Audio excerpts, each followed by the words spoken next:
అధికారంలో లేనప్పుడే 6 గ్యారంటీలు 66 వరాలు అన్నట్టు పొట్టు పొట్టు హామీలు ఇచ్చిర్రు షై పార్టీలు. అసొంటిది అధికారంలోకి వచ్చినాక ఆగుతారా? పథకాల రువడి పెంచిర్రు, ఇచ్చిన గ్యారంటీలు అమలు చేస్తుర్రు, తీరొక్క ఇగరం చేస్తుర్రు. ఎవ్వలను నారాజు గానిస్తలేరు, ఎవ్వలను చిన్నతనం చేస్తలేరు, అందరినీ అరుచుకుంటుర్రు. అట్లనే ఇగో ఎంపీ ఎలక్షన్లకు ముందు ఆర్టీసీ కార్మికులకు పెద్ద శుభవార్తనే చెప్పిర్రు. కొత్త సర్కారు వాళ్ళు వచ్చినాక తోల్తా ఆర్టీసీ వాళ్ళ మీదనే గట్టిగా నజరేసిర్రు. వస్తనే ఆడోళ్లకు ఫ్రీ బస్సు పెట్టి మార్పులు చేర్పులు గట్టిగానే చేసిర్రు. అకశల్యంలంతా రంది లేకుండా తిరిగే ఈగురని చేసిర్రు. పనిలే పని ఇప్పుడు ఆర్టీసీ కార్మికులను కూడా గట్టిగానే ఆర్చుకున్నారు. ఆర్టీసీ వాళ్ళ కంపెనీకి జీతాలు పెరిగినాయి. వచ్చిన 3 నెలల్లోనే ఆర్టీసీ వాళ్ళకు పెద్ద తీపి ముచ్చటనే చెప్పిర్రు సర్కారు వాళ్ళు.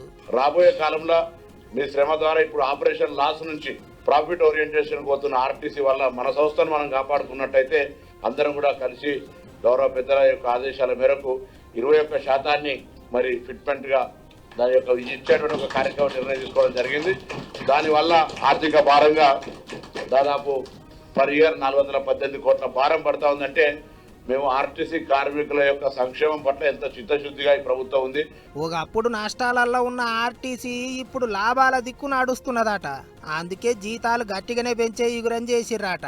టీఏలు డిఏలు అవోటి ఇవోటి అన్ని కలిపి 21% ఫిట్మెంట్ ఇచ్చినట్టు చెప్పుకొచ్చిండు మంత్రి సారు. ఇక మరి పెంచిన జీతాలు ఎప్పటి నుంచి పడతాయంటే మెకానిక్ కావచ్చు, శ్రామిక్ కావచ్చు, సూపర్వైజర్ కావచ్చు, అందరు కూడా దాని లెక్కల ప్రకారంగా శాలరీస్ పెరుగుతాయి. ఇవన్నీ కూడా జూన్ 1, 2024 నుంచి అమల్లోకి వచ్చి వాళ్ళకి సంబంధించినటువంటి అన్ని కూడా ఇవ్వడం జరుగుతుందనే మాట సందర్భంగా మనవి చేస్తాను. గదా అన్నట్టు అంటే జూన్ 1కు పెరిగిన జీతం పడుతుందట. ఇక జీతాలు పెంచినందుకు సర్కారు వాళ్ళ మీద బరువు గట్టిగానే పడుతుందా అంటున్నారు. అయినా సుతారు అందేం లేదన్నట్టు మాట్లాడిండు సారు. అంతేకాదు పనిలే పని ఏగస్ పార్టీ వాళ్ళకు కూడా సురుకులు పెట్టిండు.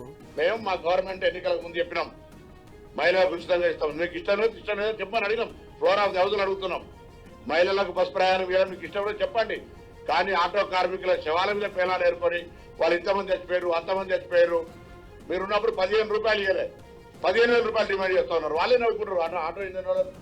ఏమైతే గాని ఈసారి శివరాత్రికి ఆర్టీసీ వాళ్ళను శివయ్య సల్లగా చూసినట్టే ఉంది.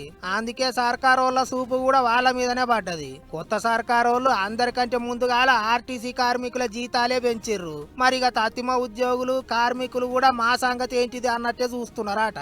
చూడాలి మరి ఏం చేస్తారో.